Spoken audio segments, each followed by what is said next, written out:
নির্বাচনকে যারা তাল বাহানা করে ফেসিবাদদেরকে উৎসাহিত করছেন তা আপনারা কি ফেসিবাদকে আবার ডেকে আনতে চান? আপনারা দেখেন না 16 বছর শেখ হাসিনা কি হয়েছে, শেখ হাসিনা ফেসিবাদরা কীভাবে করেছে। তাই আমি অনুরোধ করব তাদেরকে, এই গোষ্ঠীকে, আপনারা নির্বাচনে চলে আসেন, দেশটাকে ভালোবাসুন, দেশের দিকে চিন্তা করেন।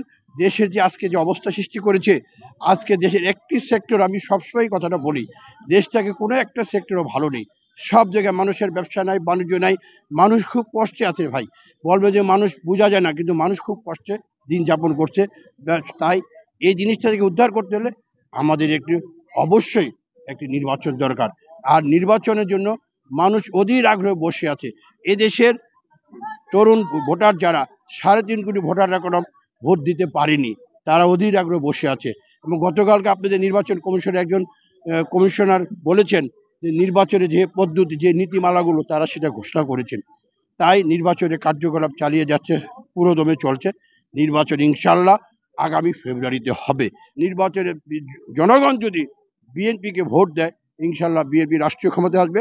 আমাদের নেতা তারেক রহমান বাংলাদেশের প্রধানমন্ত্রী হবেন এবং এই অন্যায়, অত্যাচার, জুলুম এবং যে হত্যা, গুম, এর বিচার বাংলাদেশের মাটিতে ইনশাল্লাহ হবেই হবে।